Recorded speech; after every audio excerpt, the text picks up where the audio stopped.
तो कुछ पूछना होगा तो ये बोल लेंगे आप ही आ जाइए ना, दोनों आदमी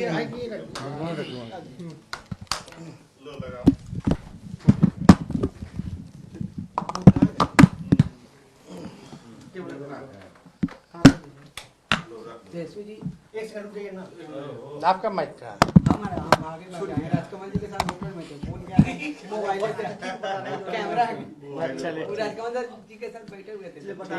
चलिए पूछिए। हाँ तेजस्वी जी, ऋषि मिश्रा जी ने आज ज्वाइन किया है, कांग्रेस छोड़कर आए। देखिए, ऋषि मिश्रा जी पहले भी सदन के सदस्य रह चुके हैं और ये कोई परिचय की बताने की ज़रूरत नहीं है। नौजवान हैं और हम सब लोगों को लगता है कि आज जो इन्होंने सदस्यता पार्टी का लिया है, तो इससे मिथिलांचल के सारे इलाकों में हमारी पार्टी को, मिथिलांचल ही नहीं बल्कि पूरे बिहार में हमारी पार्टी को मजबूती मिलेगी। और खुशी की बात है कि हम लोग लगातार जो है A to Z की बात करते रहे हैं और सब लोगों को, जो लोग बिहार का विकास चाहते हैं, तरक्की चाहते हैं और जो लोग जनता के लिए आवाज़ उठाना चाहते हैं, ऐसे ऐसे लोग जो नौजवान हैं, पढ़े लिखे हैं, जो सेवा करना चाहते हैं, हमारे पार्टी में, हमारे दल में वो ज्वाइन कर रहे हैं, तो जाहिर से तौर पे पार्टी को मजबूती मिलेगी ही मिलेगी। और जितने कार्यकर्ता हैं हमारे या दल के नेता हैं, हर एक इलाके के, एक लोगों को एक आस होती है, उम्मीद होती है कि पार्टी जब विस्तार कर रहा हो, तो आप लोग सब लोग जान रहे हैं कि सदस्यता अभियान हमारी पार्टी का चल रहा है और उस दौर में ऋषि मिश्रा जी हमारे दल का सदस्यता लिए हैं। हमें तो बड़ा खुशी है और इनके सब लोग जानते हैं, तो ये अब सेवा बिहार के लोगों का करेंगे और हमको बड़ी खुशी है कि हमारे बड़े भाई हैं, पार्टी इन्होंने ज्वाइन की, चाहे कहीं से भी आए हों, लेकिन दल को जो है मजबूती मिलेगी। आपने कहा था कि युवाओं को आगे बढ़ाना है, कुछ दिन पहले आपने पार्टी कार्यालय में जब युवाओं का कार्यक्रम था तो बोले युवाओं को आगे बढ़ाना है, लेकिन अब युवा जो है आपके साथ लगातार जुड़ रहे हैं। नहीं, जाहिर सी बात, मेरे सब लोग जुड़ रहे हैं। युवाओं की बात की जाए, महिलाओं की बात की जाए, जो राष्ट्रीय जनता दल को जो वोट बैंक मिला बिहार विधानसभा में, अब आप देखिएगा लगभग हम लोग 44.5% आए, तो ये आंकड़ा जो है बढ़ता ही जा रहा है।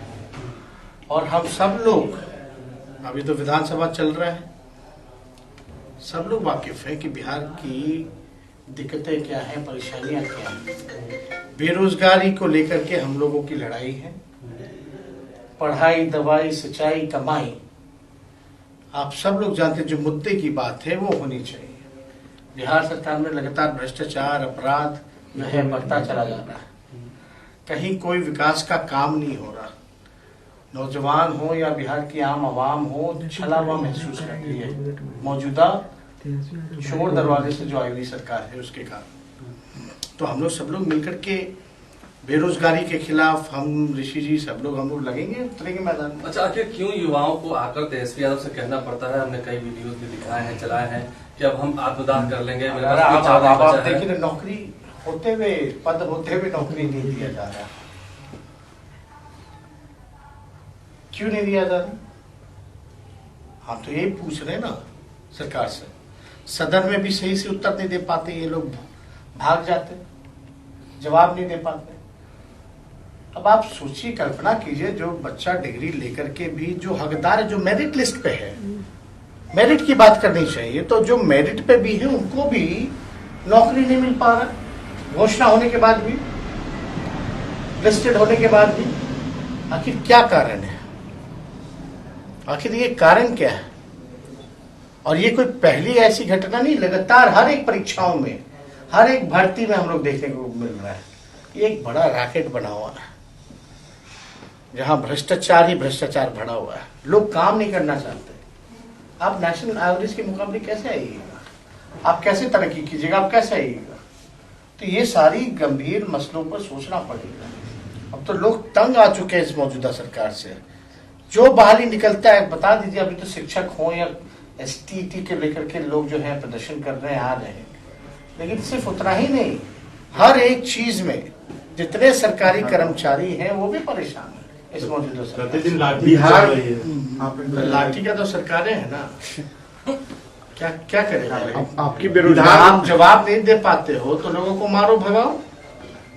जिसके पास जवाब होता, कुछ काम किया होता, तो लाठी नहीं चलाता ना।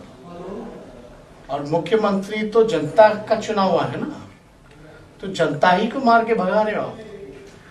आपको तो बुला करके परेशानी समझना चाहिए। ठीक है, लिखिए। बजट आपके नहीं एक मिनट सर, बजट सत्र शुरू हुआ है, आर्थिक सर्वेक्षण पेश किया गया है, राज्यपाल के अभिभाषण से आप कितने खुश हैं और आर्थिक सर्वेक्षण को लेकर के कितने, और बजट सत्र की स्थिति क्या रही? अभी तो अभिभाषण हुआ राज्यपाल जी का, है ना, और साथ में विरोधी खेमे के जो हमारे सदस्य रहे हैं, अलायंस पार्टनर मालिक के, उनका भी अभिभाषण रहा, है ना।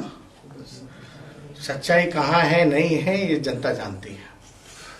अभिभाषण पे विधानसभा में चर्चा होगी, वाद विवाद होता है, फिर बजट पे भी होगा, फिर गृह मंत्रालय है, इस पे भी होगा। तो हम बोलेंगे, सदन में बोलेंगे।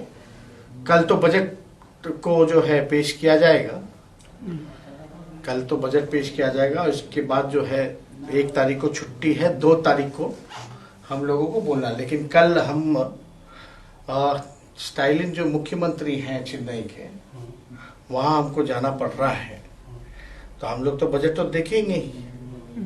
लेकिन बजट पे जब हम भाषण देंगे, जो कि 2 तारीख को होगा, 2 दिन का चलता है, 28 और आपका 2 तारीख, क्योंकि 1 को महाशिवरात्रि है तो उस दिन नहीं हो पाएगा, छुट्टी है। तो हम लोग बजट पे नजर बनाए रखेंगे। लेकिन अद्भुत है ना कि जो बिहार प्रदेश के बीजेपी के जो अध्यक्ष हैं, वही सवाल करते कि बजट का पैसा खर्च नहीं कर पाती सरकार। केंद्र मंत्री कहते कि बिहार सरकार कोई योजना का पैसा ही नहीं लेती है, मांगती ही नहीं है। ये तो अद्भुत है। लेकिन एक एक डेटा के साथ इस पे हम लोग काफी दिखवाए हुए हैं, हर एक चीज, हर एक मुद्दे पे तो काफी चर्चा में समय मिलेगा। जब ने कहा था कि 10 लाख युवाओं को नौकरी देंगे, सरकारी नौकरी देंगे, बेरोजगारी यात्रा नीतीश कुमार ने कहा था कि कहाँ से लाके दोगे, पैसा है, आपसे पूछा था उस वक्त रैलियों में, और अब बताए थे ना भाई। मान लो बजट का 2,13,000 करोड़ का बजट था, है ना, मान लिए, तो बजट का पैसा ये लोग कितना खर्च करते हैं? 10%, 15%, कोई डिपार्टमेंट 30%, 40%, बाकी का पैसा सरेंडर कर देते हैं।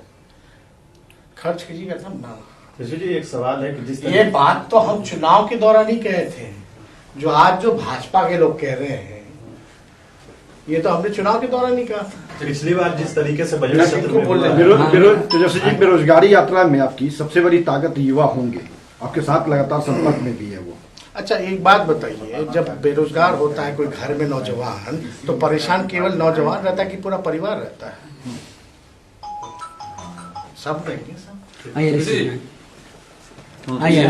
ऋषि जी, कांग्रेस को छोड़ना पड़ा लगातार, कांग्रेस लंबे साथ रहे, लेकिन बीच में बागी भी हो गए थे। देखिए ये राष्ट्रीय जनता दल से हमारा रिश्ता आज का नहीं है। जब मैं MLA था और उपचुनाव हुआ था, सिंबल था किसी और का, वोट था राष्ट्रीय जनता दल का। राष्ट्रीय जनता दल के वोट से मैं MLA बना था। उस समय से हमारा रिश्ता है, और उनके लोग जो है क्षेत्र में, मिथिलांचल में उनके लोग हमारे साथ जुड़े रहे हैं। और मैं राष्ट्रीय जनता दल आया हूं क्योंकि राष्ट्रीय Janata Dal A to Z की बात कर रही है, हमारे नेता A to Z की बात कर रहे हैं, समाज के सब वर्गों को साथ लेके चलने की बात कर रहे हैं। युवा कि जो व्यक्ति समाज के सब वर्ग को साथ लेके चले और युवाओं के लिए सोचे, और इसमें सबसे इंपॉर्टेंट चीज है, राष्ट्रीय जनता दल ही एक ऐसी पार्टी है, मेरा मानना है कि जो कभी भी भारतीय जनता पार्टी के साथ काम नहीं कर सकती है। यही एक पार्टी है, इसलिए मैं आज इनके साथ आया हूं। मैं राष्ट्रीय जनता दल के साथ काम करना चाहता हूं। नेता का हाथ मजबूत करने के लिए हम पार्टी में आए हैं। मिथिलांचल में पार्टी कैसे मजबूत हो, हम लोग उसके लिए आए हैं। नहीं, आप मानते हैं इस बात को कि 70 सीट जो दी गई थी कांग्रेस को 2020 वो से बहस नहीं रहा, नहीं वो भूल थी, बहस नहीं है उस पर। कांग्रेस का मानना वो भूल था। कोई बहस नहीं है, बात गए आगे का पूछो ना। अब आगे क्या करना है उसके बारे में बात करें। अभी कांग्रेस और आरजेडी एक गठबंधन है, इनको फैसला करना है, उसमें मेरा कहीं नहीं। कोई रोल नहीं है। अरे भाई, मैं इनको मजबूत करने आज के लिए पार्टी- राष्ट्रीय जनता दल को मजबूत करने के लिए।